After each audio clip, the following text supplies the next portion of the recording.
Yeah, I'm coming in late with this one, but I know you didn't see it this opening weekend either. In this sci-fi black comedy written and directed by Bong Joon Ho, the year is 2054. Mickey Barnes and his best friend Timo hatch an ill-conceived plan to escape the clutches of a sadistic loan shark by signing on as crew members of an interstellar spaceship.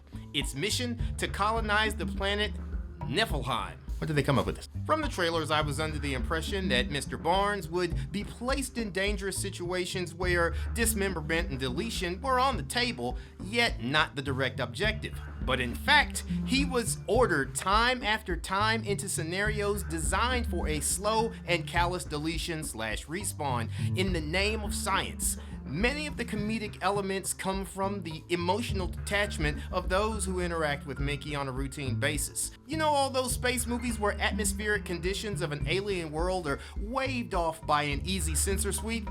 You won't get that here. Mickey is ordered to fly down to the planet, remove his helmet, and get a lungful of those beautiful pathogens. It goes just how you think it would. He vomits his insides out through a bloody montage as scientists test endless iterations of vaccines until he stops croaking. That is the inhuman, unsympathetic backbone of Mickey 17.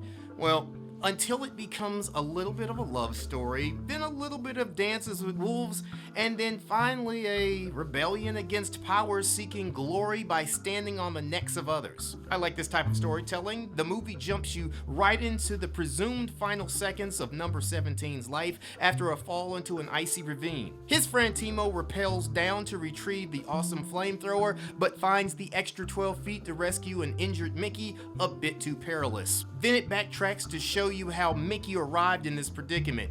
Through events I will not spoil, he is spared the icy fate and returns to his cabin only to find number 18 has set up shop. Every clone has its quirk, and Mickey's is vengeance, debauchery, and a total disregard for the lives of the people who slighted him. It's an ever-growing list. If you take his food, you're on it. If you look at him the wrong way with your stupid face, you're on it. If you step on his J's, you get it. The law says only one clone can exist at a time, so 2 men enter, 1 man leaves. The story unfolds organically, devoid of any "how in the hell did we get here" moments, or anything where the characters act out of norm, changing their behavior only to push the story. Number 18 forces 17 further and further into danger and out of his comfort zone, all the while shitting on him for his pusillanimity when shrinking from confrontation. I guess you could say Mickey was taking the Mickey out of Mickey. I didn't find most of the humor exceptionally funny, but I got some chuckles in between the deliberately cringe moments. It could have been 10 minutes tighter, as some scenes milked Mickey's pain long after the punch was gone. But that's just trimming the fat off the white meat. But wait, this movie gets the coveted Ripley Award for having a strong female character who isn't a bitch or a know-it-all. Naomi Ackie plays her role as the elite officer Nasha Berridge perfectly. She does dope shit without rubbing her awesomeness in your face. Between this project and her role in Blink Twice, she deserves any flowers given to her.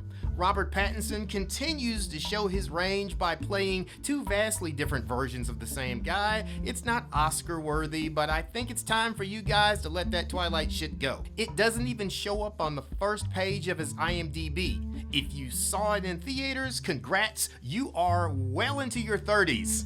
Hold. The chemistry between Mickey and Nasha is intense and authentic once it gets rolling, and monstrously strong when tested. Not only is the documentation of their spicy positions in between the sheets thorough and creative, it might just save the colony. Side note, could you get freaky with your girl if the other side of the menage is staring back at you with your own eyes? Who's cheering who on? Would you leave them hanging on the Eiffel Tower? Mark Ruffalo and Toni Collette play ridiculous caricatures, one of an idiotic failed politician dreaming of a world he can rule since no one votes for him on Earth, and the other a wife who sometimes pulls the strings from behind. Other times she's a sycophant who is enamored by his every word. These two seem like they belong in a different movie, yet their heartless narcissism is a portrayal of villainy that hits close to home. The closer you get to the end of the movie, the more ridiculous yet captivating it becomes. It never fails to trigger emotions of anger from the mustache-twirling evildoers, or elation when good rises above the onslaught of misfortune that threatens to delete everyone on the ship. I recommend you see it on the big screen. Judging from its opening weekend, you have 2 weeks. My final verdict, Mickey 17 gets a 7. If you like this video, please click on one of these. Until next time, trust in the shinobi, be fruitful and multiply.